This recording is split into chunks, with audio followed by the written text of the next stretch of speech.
प्रभु यीशु मसीह के पवित्र नाम में आप सबों को नमस्कार। मैं सजी भिलाई वाला। परमपिता परमेश्वर ने जो सबसे बड़ा कार्य इस धरती पर किया है वो ये है कि वो सर्वशक्तिमान खुद उतर आया इस धरती पर मनुष्यों को पापों से मुक्ति दिलाने को। वो जब मनुष्य के रूप में उतर आया तब उस शख्सियत को अवतार कह सकता था, मेरा भेजा हुआ कह सकता था, मेरा हजरत या मैसेंजर कह सकता था, मेरा दूत कह सकता था, मेरा नबी कह सकता था। लेकिन इन सब से बढ़कर एक ओहदा दिया परमेश्वर ने उसको। हम पढ़ते हैं लूका की इंजील अध्याय 3 आयत 22 में, तू मेरा प्रिय पुत्र है, मैं तुझसे प्रसन्न हूं। परमपिता परमेश्वर ने उसको अपना पुत्र कहा। पुत्रत्व का रिश्ता, बेटा या बेटी होने का रिश्ता एक ऐसा रिश्ता है जिसे नकारा नहीं जा सकता, जिसे झुटलाया नहीं जा सकता, जिसे तोड़ा नहीं जा सकता, किसी न्यायालय में खारिज नहीं किया जा सकता।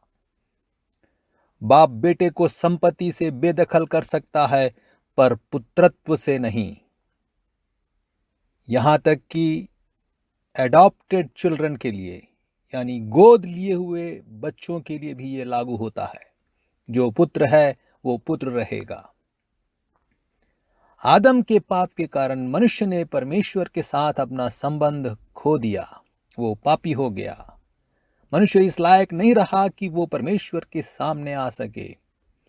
वो उस स्वर्ग जैसे अदन की वाटिका से निकाल दिया गया। इस संबंध को फिर से जोड़ने के लिए, हमें उद्धार देने के लिए, वापस उसके सानिध्य में लाने के लिए, हमें स्वर्ग के राज्य का वारिस बनाने के लिए पिता परमेश्वर ने अपने पुत्र को भेजा और प्रभु यीशु मसीह के द्वारा हम मनुष्यों से उस संबंध को पुनः स्थापित किया।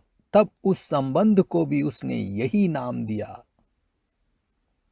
यूहन्ना की इंजील पहला अध्याय आयत 12 में हम यूं पढ़ते हैं, जितनों ने उसे ग्रहण किया उसने उन्हें परमेश्वर की संतान होने का अधिकार दिया।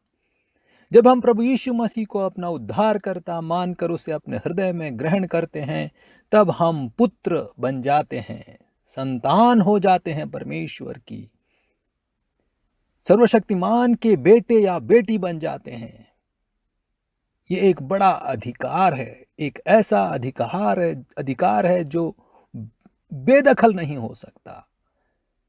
ये एक ऐसा अधिकार है जो किसी और को दिया नहीं जा सकता, ट्रांसफर नहीं होता। ये एक ऐसा अधिकार है जिससे हमें कोई अलग नहीं कर सकता। पिता परमेश्वर ने अपने अपरंपार प्रेम में हमें अपना पुत्र बनाया, बेटा और बेटी बनाया। यूहन्ना 3:16 कहता है, परमेश्वर ने जगत से ऐसा प्रेम किया कि उसने अपना इकलौता पुत्र दे दिया ताकि जो कोई उस पर विश्वास करे वो नाश न हो परंतु अनंत जीवन पाए। इस दिसंबर के महीने में जब मसीही जगत उल्लास मनाता है मसीहा के जन्म का, हम याद करें उस प्रेम को जिसने हमें पुत्र ठहराया, अपना बेटा और बेटी बनाया, स्वर्ग के राज्य का वारिस बनाया, वो अधिकार दिया। परमेश्वर के प्रेम के लिए उसका धन्यवाद दें, पुत्रत्व के ओहदे के लिए धन्यवाद दें, अधिकार के लिए धन्यवाद दें। मेरे हिसाब से बड़े दिन का संदेश इसलिए बड़ा नहीं है कि परमेश्वर का पुत्र इस धरती पर आया।